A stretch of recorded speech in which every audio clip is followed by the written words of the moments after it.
Right, let's start from the very beginning. I mean, how did you and John actually meet? I mean, how did this all come about? Your sort of like your mini sort of studio almost. Yeah, I moved to Los Angeles to be an actress, and I did that for about 10 years, and that's what I thought I only wanted to do. I had no idea about filmmaking. I don't even know if I knew what it was. Truthfully, as an actress, I had no clue. So I was asked to do someone asked me to do a voiceover on a short film that John Knotts was directing.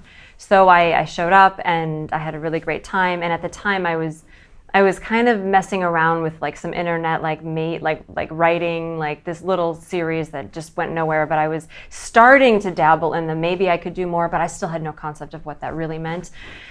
John had already seen it and researched it because he is just a craftsman in his life. And he read a column that I also used to write for a local paper, and he was like, "Listen, I get that you're an actress, and I think you're talented, but I think you could be a really phenomenal filmmaker. So why don't we help you with your show?" I was like, "Great, okay." So he stepped on board. We pretty much got rid of that script and started writing horror films. And so he has trained me in every capacity on the other side of the camera. Had you seen his other films before? I had never seen his films. No, not at all. He gave me a few DVDs of all of his stuff, and I watched it. And I remember there was this scene in the shrine. It was a scene where I remember the actors, but they were like fighting. There was some sort of fight, and I thought that it was handled in such a classy way that I got goosebumps, and I said, I want to work with that man. That's it. That's the truth. I mean, to go from sort of like no horror at all to suddenly be thrown into the horror genre in the way you were. And that's quite something unusual, really. Well, I was a horror lover, but I had never written horror. So I was watching foreign horror, and I was into horror films. I just hadn't seen his films because I'm a horror lover, but I have not seen every single horror film ever made. So there's a lot. So Goddess of Love happened, and so once past God, you obviously worked together really well. You loved it, blah blah blah. So you got started on this one, and so let's go through the whole sort of genesis of the cleaning lady then. So proof of concept, let's start there. Okay, so we thought, well, how are we going to raise the financing for the feature?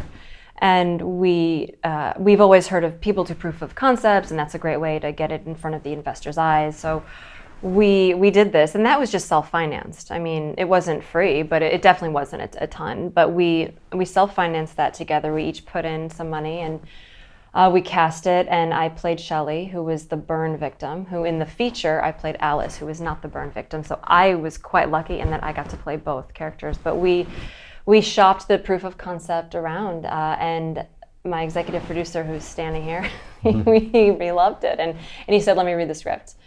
And he had never done any movies, anything like this before. He loves film, but he also loves music as well. So he was an artist, really, and that's why I gave it to him, because I'm like, he's not just a businessman. He's a businessman who loves art, and that is of interest to me. And I thought that would be the correct person to join my team, because I work with the same people forever. And when I find someone that's special, I like to keep them. So I showed him the proof of concept. He loved it. I sent him the script. He said, "Okay, let's do it." And you said also, earlier that Goddess of Love was really about obsession, but this was about psychotic obsession. Yeah, it's just, I think it's a level above Goddess of Love in the obsession. But yeah, there's the link here. I don't know why John and I don't have discussions about why we write films about obsession. We've got 3 or 4 scripts we've written that they're not about obsession. So we will not only have these types of films, but that was just in our heart, I guess, to write the story, to get it out. I mean, has the script changed in any way whatsoever? I mean, was it always the way it was going? I mean, without saying anything too much, but it does sort of move into another character's story as it goes through as well. I mean, it's quite surprising where the film ends up from how it begins. And I was just wondering, that progression, was it always there? Was it as linear as that? Did you have other surprises going on, or what? No, I mean, the film was always, we have a process that we use when we write scripts. I do the dialogue and John does the story. However, I have a lot of say in story and he has a lot of the dialogue. I mean, we overlap, but that's mainly what we each do. So we got together, we craft the story. We'll spend, months, 3 months, sometimes 4 months, just on what is this about? What's the film about? Before we even do a treatment. and then we do a treatment, and then we go from there. So we knew what the story was going to be about once we had the treatment written. And when we write, we, you know, because we've talked about it for so many months, it's solid. Don't change it. So it was the same. Once we had the treatment, that's exactly the screenplay that everyone saw, the movie that everyone saw, that's what we wrote. So why did you decide not to play Shelley then and play Alice instead? I know, I wish I had like this really great answer. I think it had nothing to do with, oh, I didn't want to wear the makeup. I love all that. Characters like that are my favorite. I love to I'm more of a character actress, truthfully. That's what I gravitate towards, because you can hide a bit, right? I mean, I think that's a little fun, and I feel like it gives the actor something to do. But Alice was just very like, I felt like she was naked, really, in a way, because she was just so vulnerable, and it was just her and her feelings, and then all of this stuff happened to her. But I think it just made more sense given the budget, the casting, Rachel's availability, with everything, that it just made sense for me to play Alice. I was blonde already, you know. It's like, okay, I'll just do it. John felt that I could handle it. He trusted me in that role, so. That's the reason. Well, Rachel, of course, you got for Goddess of Love anyway. She's great in it, I think. I mean, because you actually do start off really, really thinking, oh, you know, I'm really sorry for this girl, and then of course it gets a bit more thornier and nastier as it goes on.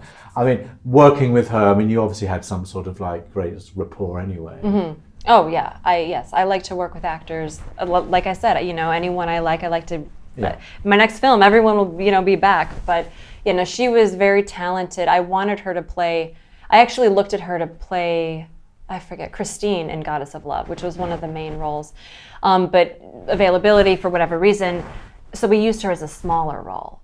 And she left the set that day, and I said to John, I'm like, John, she was so underused. It was ridiculous. Like, that is a very talented actress. So I like her talent. That's what I appreciate about her the most. So we knew she could nail the role, and I believe that she did too. So thanks for saying that. No. There's some heart-stopping moments in the movie, I think. You know, the backstory, I think, is quite shocking. I mean, how have people reacted to that in particular?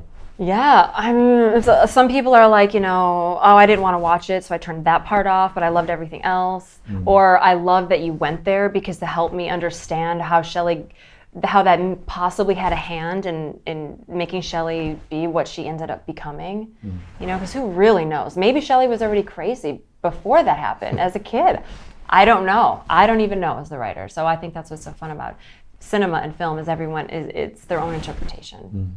Was it easy for you to sort of like go between the two roles, like being in the film and then producing it as well? I mean, how is that? I mean, you must be going through some sort of Jekyll and Hyde thing. Yeah, well, I was also the production designer on the project, but I had an art director, and a team of assistants. So I was able to, you know, I made all the decisions, you know, aesthetically, and then they were the ones, you know, doing more of the labor only because I was unavailable. But yes, I mean, I'm very good under pressure. I've always been like that. So I'm very good at how do you say the word? How do you say it? If I'm compartmentalizing. I thought you said carpetbaggers. Compartmentalizing. I can do that. So. And when I'm with John as a director, I'm so safe. All the actors are so safe with him because he won't allow a shitty performance. He won't allow it. If it happens, of course, we all have that. He'll say, cut. Okay, hey, let's do it. You need some water? Okay, let's talk about it. What are you feeling like? And then he goes there and he'll talk to you for 15 minutes. And then for me as also the producer, I'm like, 15 minutes. Okay, but then I'm there and then he's right with you. And when he gets the truth, all he cares about is truth. When he gets the truth, he says, cut, circle it, and then we can move on. So that we're all so safe with him. So I can trust that. I trust him completely. And then I can just switch because I have such a wonderful team. However, in the next film, I'm not doing all these positions. I might. But no, I won't. I won't play a lead. We'll have like a big fun name. Let's do a few specs. I mean, how long did it take to film? I mean, was it all plain sailing? Was it fun? Yeah, it is. It was. My films are plain sailing. My films are calm. My sets are. I meant to say my sets are calm. My films are not calm. It's the opposite. Because I work with a team that's brilliant in my mind, and we can look at each other. We know what we're thinking. No one has an ego. That's what I love about my team. It's like, hey, can you hold that? They're not like, oh, that's not my job. It's like, yeah, hold it. What else do you need? What else can I hold? Like, that's the people I choose. And being from Chicago, that's important to me. I grew up with people like that, so I gravitate towards that sort of element. And I really need that to be creative. So I think that's why I think my sets are calm, for that reason. I have a wonderful team. And you shot in Los Angeles again. We shot, Los Angeles. You would always do that. Was it always going to be based there? Were you thinking about anywhere else, or? Given certain, financial restraints, and I have a lot of connections in Los Angeles, it made more sense for the project to shoot in LA. My next film, I'm not looking to shoot in LA.